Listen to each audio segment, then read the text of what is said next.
On a winter night in Anchorage, a puppy found in a cardboard box at an old train station was found by a former Navy SEAL K-9 who came across a blind girl in a snowstorm.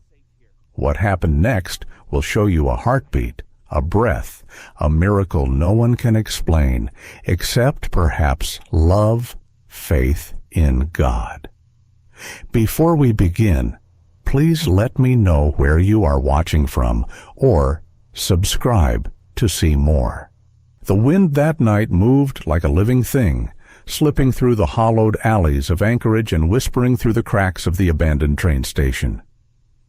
Snow fell in slow, deliberate sheets, cloaking everything in the pale silence of winter. Evan Brooks pulled his coat tighter around his shoulders as he stepped off the cracked pavement and into the empty concourse. Once this place had carried the rhythm of life, boots rushing to trains, laughter echoing off tiled walls, the metallic call of departure boards flipping. Now only the wind spoke. The digital clocks were dead, their faces dark. The benches were rimmed with frost. The vending machines stood like tombstones of a world that had moved on. Evan's boots left deep prints in the powdered snow that had blown inside through broken doors. He walked without purpose, a habit he had developed since coming back from Afghanistan. The doctors had called it restlessness, but to him it was survival. Motion kept the ghost quiet. Stopping meant remembering. He had been a Navy SEAL K-9 handler, the kind of man who lived by orders, precision, and trust. And once he had trusted something more than any human being, a black and tan German shepherd named Ranger. The dog had saved his life twice and died on the third mission, in the explosion that had sent Evan home with shrapnel scars and a guilt too deep to name. The Army called it bravery. Evan called it unfinished business. Now, at 37, he looked older than his years. His face was sharp and hollow, shadowed by a beard that never seemed fully grown, a permanent 5 o'clock stubble that hinted at exhaustion more than neglect. His hair, once dark chestnut, had strands of gray near the temples. His blue-gray eyes, the kind that once scanned desert horizons, now stared without focus. He moved like a man who didn't expect the world to give him anything and wouldn't complain when it didn't. The wind hissed through the iron beams above. Somewhere in the darkness, a loose sign clanged against the wall. Evan's hand, by instinct, went to the scar near his ribs, the reminder of the explosion that had taken Ranger. The pain wasn't physical anymore. It was the echo of something that refused to die. He stopped near the far end of the station, where the ticket booth still stood behind cracked glass. A faint sound cut through the wind, soft, almost lost in the hum of the storm. At first, he thought it was the building shifting. Then it came again. A whimper. Evan froze. His training returned instantly. Body tense, breath shallow, ears attuned. He followed the sound down the corridor, his boots crunching over scattered shards of glass. The light flickered from a lone neon tube, casting sickly green shadows along the wall. The noise came again, clearer this time, the desperate, stuttering cry of something small and afraid. It led him to a corner where an overturned trash bin and a cardboard box leaned against a vending machine. Snow had drifted in through the broken windows, half burying the box. He crouched down, his breath steaming in the cold, and gently lifted a flap. Inside was a German shepherd puppy, barely 6 or 7 weeks old. Its fur, once likely black and tan, was matted with dirt and half-frozen slush. The ribs showed beneath the thin layer of fur. Its paws were raw and pink from cold. One ear drooped, the other half-folded, the awkward imperfection of something still growing. Its eyes, deep brown and glassy, blinked at him in terror. It tried to move, but only managed a weak twitch. "Jesus," Evan muttered. His voice sounded rough even to his own ears. He reached in slowly, remembering how to approach fear. Hey, easy now." The puppy didn't growl. It didn't even bark. It just shivered violently, pressing itself against the damp cardboard as if to vanish. Evan could feel its heartbeat, a frantic, fragile rhythm under his fingertips. He hesitated. He had sworn to never do this again, never to open that door. After Ranger, he had avoided every shelter, every photo of a rescue dog, every memory that could wake the ache in his chest. But here, in this forgotten place, under flickering light and the smell of rust and snow, something inside him shifted. He took off his coat, wrapped the trembling body against his chest, and felt the warmth of life, faint, fading, but real. The puppy whimpered once, then went still, too weak to protest. "Who left you here, huh?" he whispered, standing slowly. His voice softened, a tone he hadn't used in years. "Guess you picked the wrong night to get lost." He looked around the empty station. No footprints, no sign of anyone, just snow filling in the silence. He pressed the puppy closer, feeling its small breaths against his heart. As he walked back through the station, the flickering lights threw his shadow across the walls, the long, uneven silhouette of a soldier carrying something tiny and breakable. His boots echoed softly, a rhythm that matched the fading pulse against his chest. Outside, the streetlights were half buried in snow, their halos blurring in the wind. Anchorage slept beneath the storm, the kind of sleep that felt eternal. Evan trudged toward the parking lot where his old pickup waited, the engine barely surviving the cold. The wind clawed at his face, sharp as glass. He didn't care. He opened the truck door and placed the puppy gently on the passenger seat. It whimpered, curling into the corner. Evan started the engine, the heater groaning like an old man waking from a bad dream. He reached over and rubbed the dog's head with his gloved fingers. "Hang in there, little one. You're not dying in this place," he murmured. The dog's eyes fluttered open again, and for a fleeting second it met his gaze. There was no comprehension there, just instinct, trust, and a faint spark that refused to go out. Evan stared back, feeling a strange, forgotten warmth stir in his chest, a pulse of something dangerously close to hope. He leaned back against the seat, exhaling a long, clouded breath. "All right," he said quietly. "You live, you earn a name. That's the deal." The truck rumbled to life. He pulled onto the empty road, the tires crunching over the frozen slush. The city lights were distant, glowing like dying embers beyond the storm. Inside the cab, it was almost warm. The puppy shifted closer to him, its tiny body trembling under his jacket. Evan drove through the whiteout, headlights carving narrow tunnels of light through the snow. His mind wandered, uninvited, to Ranger, the moment he'd buried the dog's tags in the sand, the promise he'd broken to never let himself care again. He looked down at the little shape beside him. "Guess I'm terrible at keeping promises." The wind screamed against the windshield, but the cab was filled with the steady hum of the heater and the faint rhythm of two lives breathing in unison. When the first sign of his neighborhood appeared, the flicker of a broken traffic light, Evan felt the exhaustion settle in, not the kind that weighed the body, but the kind that made the soul ache. He turned down a narrow lane toward the outskirts of town where his small house stood. A cabin-style home with peeling paint, a porch light that hadn't worked in months, and a wood stove that was the only warmth he trusted. He parked the truck and sat for a moment, staring through the snow at the faint glow of the window.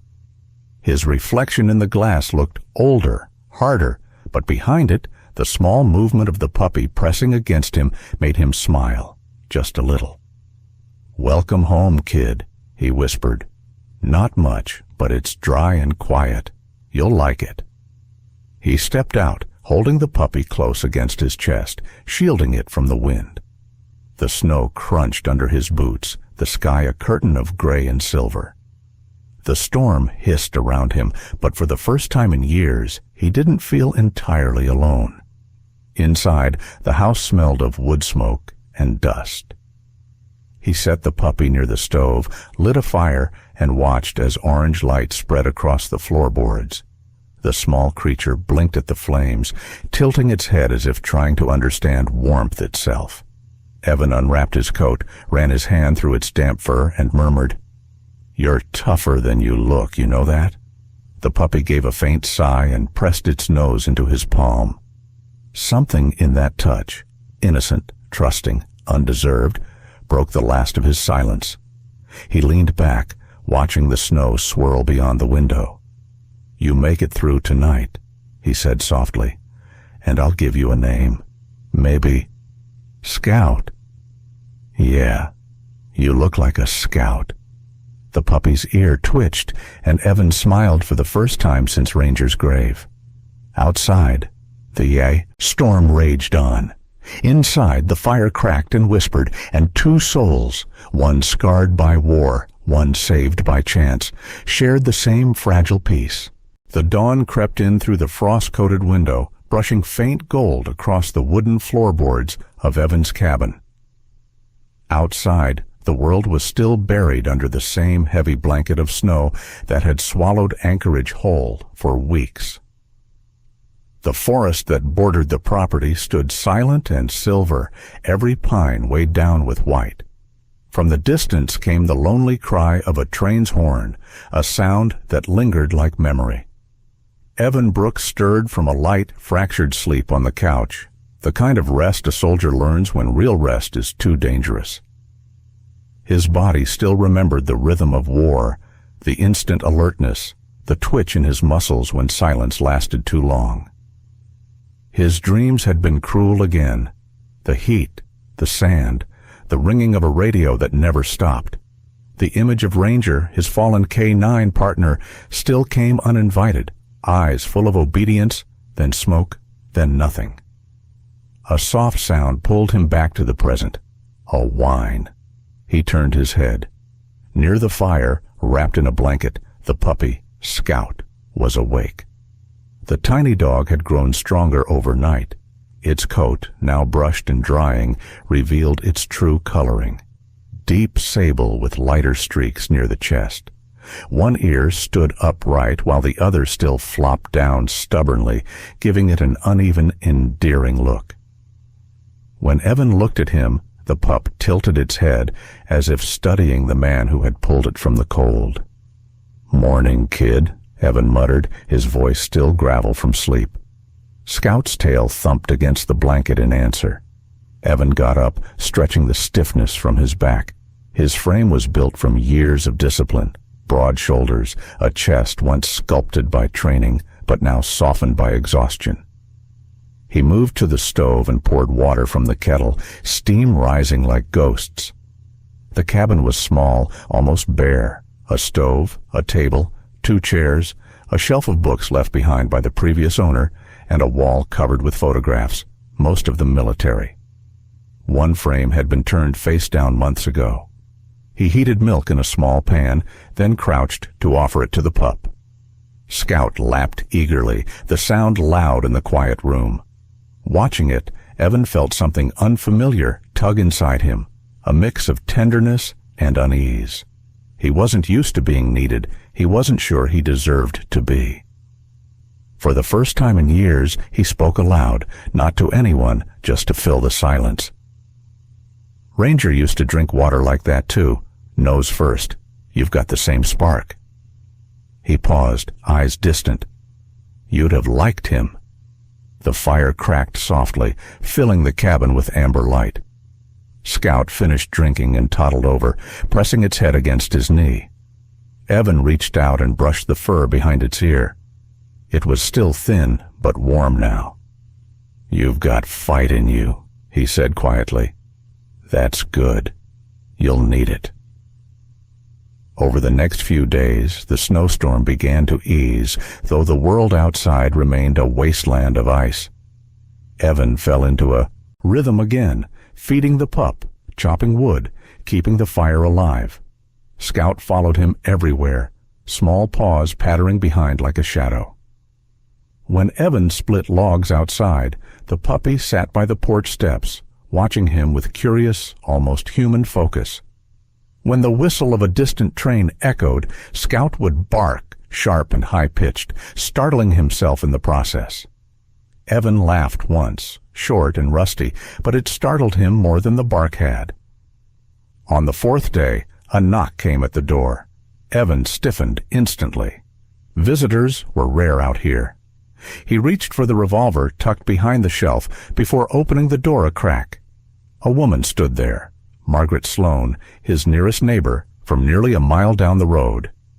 She was in her early 60s, a small, wiry figure bundled in a long wool coat. Her gray hair was tied back in a bun that refused to stay neat, and her cheeks were red from the cold. She held a paper bag in one hand and a kind of amused determination in her eyes.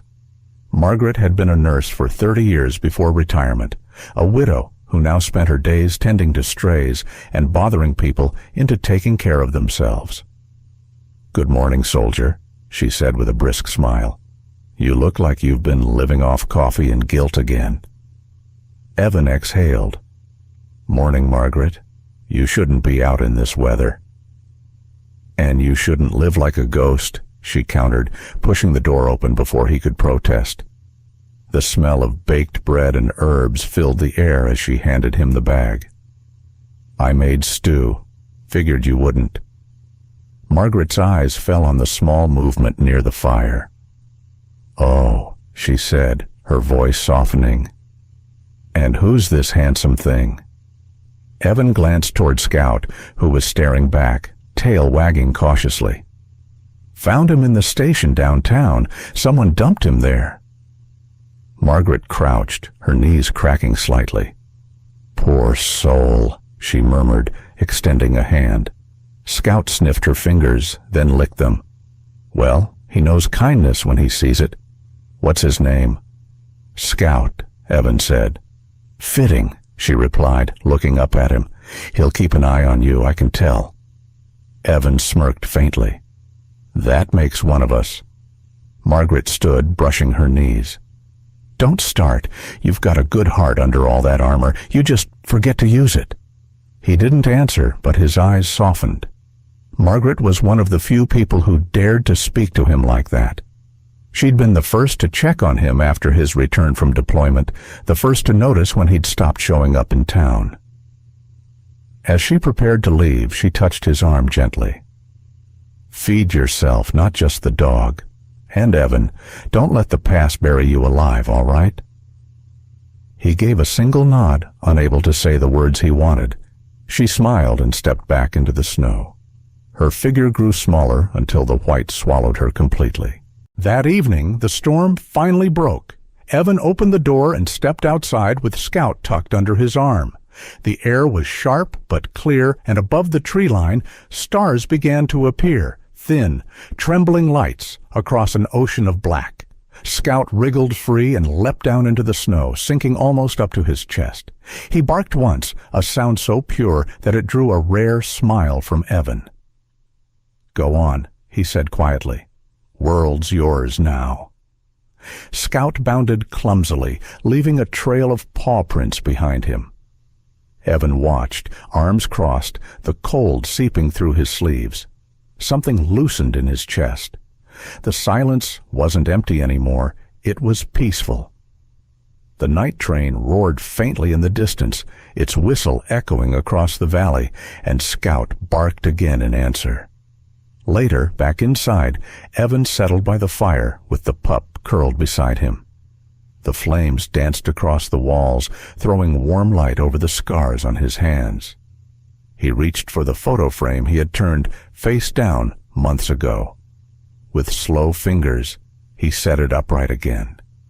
It was a picture of him and Ranger, taken in the desert, both staring at the camera, both unbreakable. He looked at Scout, who was dreaming beside the fire, paws twitching. "You don't know anything about war, do you?" Evan whispered, "but maybe that's the point." Scout stirred, his small body pressing closer to the warmth. Evan leaned back, eyes heavy, but calm. The night outside stretched endless, but for the first time in a long while, he didn't dread the dawn. The night the storm came, the air itself seemed to burn with cold. The wind carried the weight of the north, roaring across the valley, throwing powdery snow against the windows until it sounded like whispering sand. The lights in Evan's cabin flickered once, twice, then vanished entirely, leaving only the orange heartbeat of the fire. Scout barked once, a small, uncertain sound, before curling closer to the warmth. Evan stood near the window, watching the darkness move. The forest outside was nothing but shifting white, a world erased and rewritten by the storm. He could feel the house tremble under the force of the wind. "Easy, boy," he murmured, running his hand through Scout's fur. "It's just the storm talking." Then, faint and strange, a different sound cut through the blizzard, a metallic echo, distant but sharp, like something striking against steel. It came again, followed by a muffled cry. Evan's instincts sharpened instantly. He grabbed his flashlight and coat, his old combat boots heavy on the floorboards. Outside, the wind hit him like a wall. Snow clawed at his face, searing cold stung his lungs with every breath. He pushed forward through it, Scout trotting behind, fur plastered to his sides. The sound came from the direction of the old train crossing, half a mile down the slope. It took him 10 minutes to reach the tracks, his flashlight slicing through the white chaos. Then he saw it. A car, tilted awkwardly against the snowbank, half buried, engine still running weakly. The headlights were dim under the frost, their glow ghost-like. He approached carefully, shielding his eyes. Through the cracked windshield, he saw a figure slumped over the steering wheel. A woman. He yanked the door open. The cold air rushed in, and the woman stirred faintly. Her hands trembled on the wheel. "Hey!" he shouted over the wind. "Can you hear me?" She blinked, disoriented. Her face was pale, framed by damp strands of chestnut hair that clung to her cheeks. She looked to be in her early 30s, delicate but not fragile. The kind of person who seemed born for quiet places, not this frozen chaos. I can't see," she whispered. Evan leaned closer, shining the light on her eyes. They were a soft gray, but unfocused, unmoving. "You're blind," he said quietly, more to himself than her. "Yes," she breathed, shaking. "Please. My name's Grace Miller. I was trying to find the animal rescue shelter near Elm Ridge. My GPS, it stopped working. I heard the train signal, and I think I drove the wrong way." Evan felt a cold that had nothing to do with the snow. "You're lucky I heard you. You wouldn't have lasted long out here." He took her hand, it was icy and fragile, and helped her out of the car. "Come on, my cabin's not far." She stumbled once in the snow, clutching his arm. "I didn't think anyone lived out here," she said, her voice small beneath the wind. "Most don't," he replied. "I like it that way." Scout barked ahead, circling them as they trudged through the drifts. Grace's grip tightened when she slipped. Her skin was soft, cold through his gloves. He adjusted his pace, guiding her carefully until the warm, flickering light of his cabin came into view through the veil of snow. Inside, the heat of the fire wrapped around them. Evan eased her onto the couch, pulling a blanket over her shoulders. Scout sniffed her cautiously, then settled beside her feet, tail thumping. Grace exhaled shakily, her face flushed from the warmth. "I must look ridiculous," she said after a moment, with a half-smile that seemed to carry both humor and apology. "You look like someone who's been through a storm," he replied, kneeling to stir the fire, "which makes two of us." Up close, he noticed the faint freckles across her nose, the calm curve of her lips even as she tried to steady her breathing.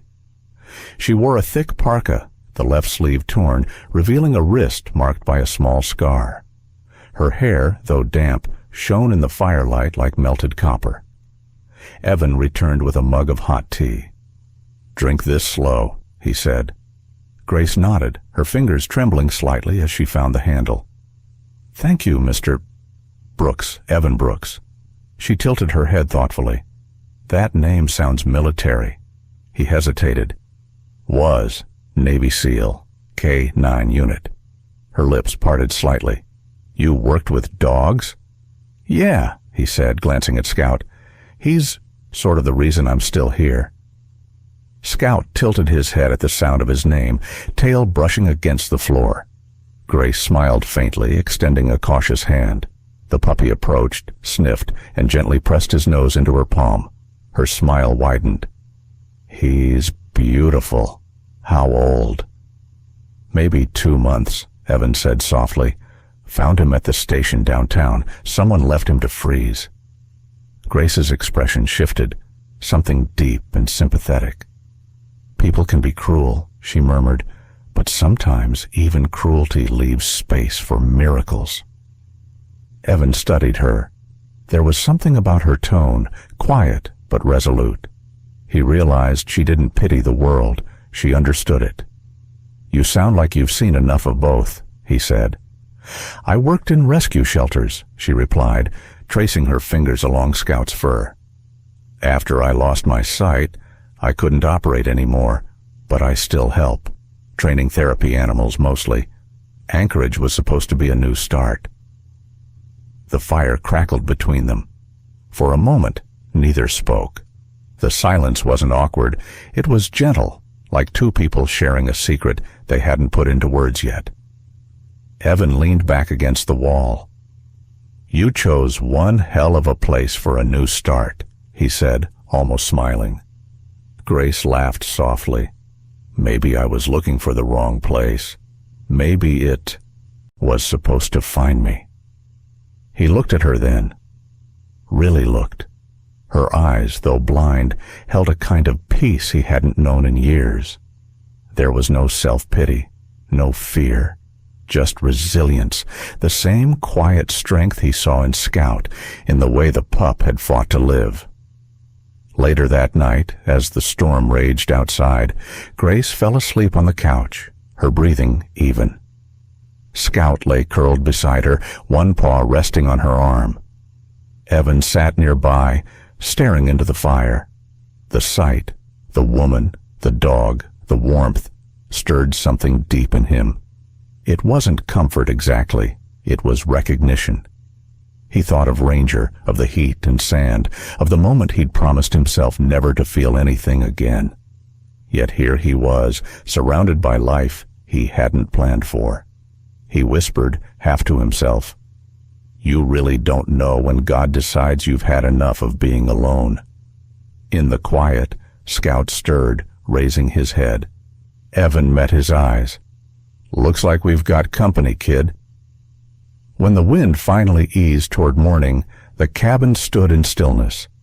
The snow outside had stopped, glistening like glass beneath the faint moonlight. Inside, the fire burned low, and 3 lives, each broken in their own way, shared the same fragile warmth. The storm had slowed but never truly left. Its echo lingered over the hills of Anchorage, whispering through every gap of Evan's cabin as if testing the walls for weakness. The power had been gone for 2 days. Outside, the world remained buried in pale silence. Inside, the air was cold enough that every breath hung like smoke. Evan Brooks sat near the stove, wrapped in his old Navy parka, turning the pages of a manual for his portable generator, a relic from his service days, dented and oil-stained but still dependable, or so he thought. Across the room, Grace Miller sat near the fire with Scout in her lap. The puppy had grown noticeably stronger, its fur now thick and glossy under the light. Grace's fingers moved slowly over Scout's back, reading the rhythm of his breathing. Though her eyes saw nothing, her expression was peaceful, her lips curved slightly, as though she could see more than most people with perfect sight. She had been staying with Evan for 3 days, ever since the storm had trapped the roads under feet of snow. She insisted she would leave once the weather cleared, but neither of them spoke of it again. "You sure that thing's safe?" she asked, tilting her head toward the generator. Evan glanced up. It'll keep the heat running, just needs a bit of gas. Sounds like famous last words, she teased, her voice light but edged with worry. He smirked faintly. Trust me, I've worked with worse. Grace smiled, her hand still resting on Scout's side. The pup twitched in his sleep, chasing something in his dreams, perhaps the sound of the wind or the scent of a world beyond these four walls. By late afternoon, the temperature dropped again. The fire began to fade and the air grew sharp. Evan stepped outside to refill the generator. The sky was low and bruised, streaked with clouds that glowed faintly violet as the sun sank behind the pines. He poured the last of the fuel into the tank, unaware of the thin line of liquid seeping down onto the frozen ground. Inside, Grace stirred the pot on the stove, vegetable soup from the supplies Margaret Sloane had sent earlier. She moved carefully, her hands finding their way by memory. Her father had taught her to cook by touch after she lost her sight, a memory she carried with quiet pride. She hummed softly, a tune that sounded like something between a prayer and a lullaby. Scout lifted his head at the sound, tail thumping against the floor. Evan came back in, rubbing his gloved hands. "Generator's running," he said. "We'll have power again soon." Grace smiled. "Then maybe I'll finally stop hearing you pacing like a ghost." He laughed quietly, shaking his head. "You always talk like you've got me figured out." She turned toward him, her voice soft but sure. "Not figured out, just listening. People carry storms inside them. Yours is loud." Her words lingered in the air longer than the fire's crackle. Evan looked at her, at the way her blind eyes caught the firelight, as if reflecting something beyond the visible. "You really think storms can pass?" he asked. "I think they can teach," she said simply. The moment hung between them, fragile and human. Then the lights flickered, a faint hum as the generator sputtered to life. Relief brushed Evan's face, but it lasted only seconds. A sharp pop split the air, followed by the unmistakable smell of burning fuel. Evan's head snapped toward the back door. "Stay here," he barked. He ran outside, boots crunching through the snow. The sight hit him like a bullet, a small flame licking up from the generator's base, eating along the spilled fuel line. Within seconds, it ignited, racing back toward the cabin wall. "Damn it!" He ripped off his jacket, trying to smother the fire, but the fuel caught faster than he could move. The wind howled, feeding the flames. Heat burst outward, orange against the white snow. He turned and ran back inside. "Grace, get out!" he shouted. The fire had already crawled in through the wooden floorboards near the generator room. Smoke thickened the air. Scout barked wildly, circling Grace as she tried to stand. "Evan, what's happening?" she cried. "Fire!" he yelled, reaching her. "We've got to move, now!" The smoke was choking, black and acrid. He pulled his scarf up over her face, guiding her through the haze. But the flames were faster, spreading along the ceiling. Boards cracked above them. Scout darted ahead, barking toward the open door, the only path still clear. Evan stumbled once, the heat stinging his skin. He coughed hard, trying to keep Grace steady. The air was alive with noise, the groan of wood, the crackle of burning pine, the crash of something collapsing behind them. Grace clutched his arm with both hands, her body trembling. "Just trust me," he shouted over the chaos. "I do," she yelled back. Scout barked again, higher this time. Desperate, Evan could barely see, but he followed the sound, his vision swimming in the smoke. The little dog appeared in the doorway, half lit by the glow of fire behind him. He darted forward, teeth catching Evan's sleeve, tugging hard toward the exit. Evan tightened his grip around Grace's waist. "Hold on!" he gasped. He staggered after Scout, stumbling through falling embers and sparks. They reached the doorway just as the roof groaned, then gave way. The crash was deafening. The last of the ceiling collapsed behind them in a torrent of flame and smoke. Evan fell forward into the snow, dragging Grace with him. Scout leapt after, landing beside them. The shock of the cold hit hard. Evan rolled onto his back, coughing violently, the world spinning. Grace lay beside him, clutching his arm, her lips moving soundlessly. The sky above was a whirl of black smoke and white snowflakes.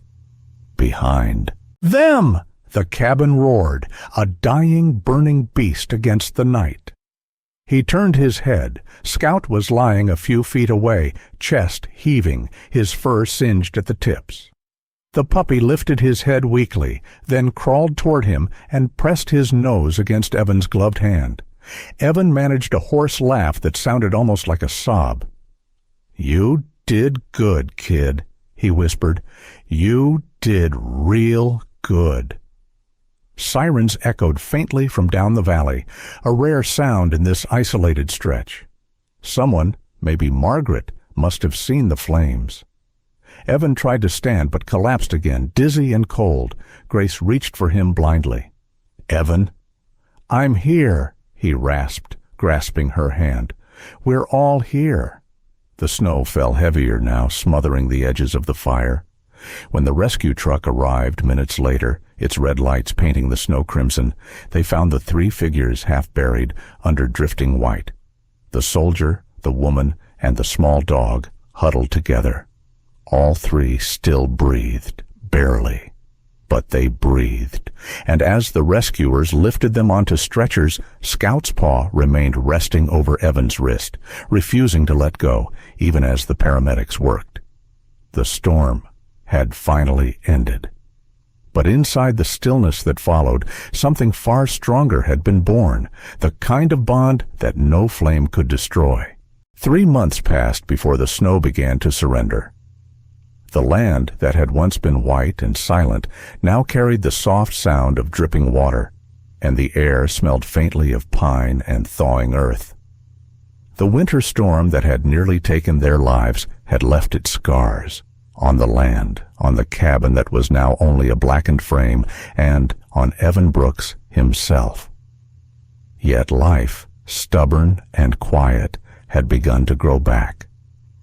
Evan lay propped up in a hospital bed in Anchorage General, his arm still bound from burns, his ribs wrapped tight beneath his shirt. The pale light of early March filtered through the window, and for the first time in years, he didn't flinch when he heard the sound of rain instead of gunfire. Scout lay beside the bed, curled on a folded blanket like he belonged there. The pup had grown rapidly over the months, his coat now full and gleaming bronze and black, his body lean but powerful. When Evan stirred, Scout's tail thumped once against the floor. "Still watching me, huh?" Evan said, his voice rough but lighter than before. Scout tilted his head, letting out a low, contented rumble. The door creaked open, and Grace Miller stepped in, carrying a paper cup of coffee that steamed against the chill. She wore a long beige coat that brushed against her boots, her hair braided neatly down her back. Her face, though still marked with the faint paleness of winter, glowed with quiet warmth. The faint scars on her wrists had healed. Her gray eyes, though blind, moved gently toward the sound of Evan's voice. "Morning, soldier," she said, smiling as she found the chair beside him. "You look better today, less like someone who wrestled a bear and lost." Evan chuckled softly. "Feels like I wrestled the fire itself." "You did," she replied. "And you won." She placed the cup in his hand, her touch light but confident. Over the past months, she had come every day without fail, bringing warmth into the sterile walls of the hospital. Evan had tried to protest at first, but she ignored him each time with the same calm determination that made arguing impossible. "You still planning to rebuild out there?" Grace asked after a moment, adjusting her coat. "Maybe not rebuild the cabin," he said, looking out the window. "But something else. Something better." Grace's smile deepened. "You've been saying that for weeks. Maybe it's time to show me what something better means." Before he could answer, the door opened again. A nurse stepped in. Nurse Collins, a woman in her 50s with auburn hair tied into a bun and a face both kind and blunt. Her uniform was neat, but her voice had the crisp authority of someone who had seen every kind of stubborn patient. "Mr. Brooks," she said, checking the chart at the foot of his bed. "If you keep walking without that brace, I'll have to tie you to the bed, and don't think I can't." Evan smirked. "Wouldn't dream of it, ma'am." Collins gave him a look that could cut through armor, but softened as she glanced at Grace and Scout. "You two keep him honest. He's lucky to have you, all of you." Grace laughed quietly. "I've been told he's not easy to keep in one place." "Soldiers never are," Collins said, scribbling something on the clipboard. "They're born to move, even when it hurts." She gave Scout a fond pat on the head. "And this one, he's been keeping the ward awake with those early morning barks." Evan grinned. "He's got opinions." "Good," Collins said. "You'll both need them." With that, she left the room, the door closing softly behind her. For a while, silence settled again, warm and comfortable. Outside, the clouds began to break apart, spilling sunlight across the wet streets. Grace sat quietly, her hand resting on Scout's back. "You know," she said softly, "when I was lying there in that fire, I thought that was it.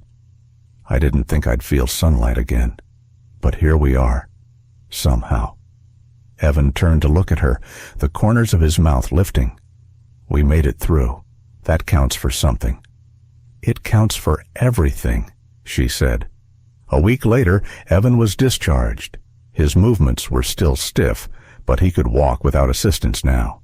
The hospital staff gathered to see him off, Nurse Collins included, who pressed a folded envelope into his hand. Inside was a note in neat handwriting. For the soldier who refused to quit. "Don't waste your second chance." Grace waited for him by the truck outside. Scout jumped excitedly into the back seat, tail wagging, nose pressed against the glass, as though he already knew where they were going. Their destination was a piece of land near the river, once part of an old training ground, now quiet and open. The snow had melted into patches of green and brown, and the air carried the smell of earth ready to bloom. Evan stepped out and looked around. The ground was soft under his boots, the sound of running water nearby. "This is it," he said. "Ranger's Haven." Grace tilted her head, repeating the name softly. "Ranger's Haven," she said, the words almost reverent. "For him?" "For him," Evan replied, "and for anyone who needs a place to heal." They spent the next months building it together. Grace handled the paperwork, reaching out to shelters and veterans groups. Evan worked with his hands again, cutting lumber, repairing fences, setting up kennels. Scout was always nearby, learning commands, comforting other dogs that came in injured or frightened. His loyalty had become the foundation of the place, an example for every handler and every soldier who crossed the threshold. One afternoon, a young man arrived, Kyle Henderson, 28, an Army medic with a prosthetic leg and a restless energy that masked his exhaustion. His hair was close-cropped, his face still boyish under the stubble. He had been discharged 6 months earlier and was sent by the hospital's therapy program. "This the place for broken people and dogs?" Kyle joked when he arrived, adjusting his crutch. Evan met him with a firm handshake. "It's the place for starting over." Kyle grinned, glancing at Scout. "Guess I'm in good company." Grace showed him around, explaining each area: the kennels, the training yard, the quiet cabin by the river where therapy sessions would take place. Though she couldn't see, she described every detail perfectly, as if she felt the structure in her mind. Kyle listened with respect that bordered on awe. By the time the first flowers began to bloom, Ranger's Haven was complete. a modest center with wooden walls, wide-open windows, and the smell of pine and wet soil. On the opening morning, the community gathered. Margaret Sloan stood in the crowd, her gray hair pinned back, a proud smile softening her face. Evan stood before the wooden sign they had carved together. The letters glowed in the sunlight. Every life saved brings another back to light. He felt Grace's hand find his arm. Scout sat between them, tail wagging slowly, eyes bright as though understanding everything. Evan looked out at the people, veterans, rescue workers, strangers who had come simply because they believed. 3 lives met by chance in the snow, he began, and somehow that became the start of this place. Rangers Haven isn't just a name, it's a promise that no one, man or animal, has to walk alone again. As he spoke, the wind shifted, carrying warmth across the crowd. Scout barked once, a bright, joyful sound that echoed against the river. Grace laughed softly, turning her face toward the sun. Evan smiled, the weight of years finally lifting from his shoulders. The snow had melted, and with it, the darkness inside him. For the first time, he truly felt at home. In a world where pain often feels louder than hope, Rangers Haven reminds us that healing begins the moment we stop walking alone. Every act of kindness, a rescued life, a shared smile, a loyal companion, has the power to rebuild something broken within us. You don't need to be a hero to make a difference. Sometimes just showing up for someone or something is enough to change everything. Like Evan, Grace, and Scout, we all carry scars, some visible, some hidden. But even after the darkest storms, the snow always melts.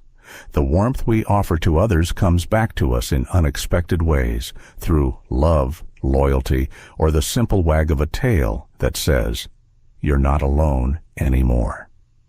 If this story touched your heart, help its light travel further. Share this video with someone who believes in second chances. Leave a comment below. Tell us what moment in your life reminded you that hope still exists. And don't forget to subscribe for more stories of courage, compassion, and the bond between humans and animals that heal the soul.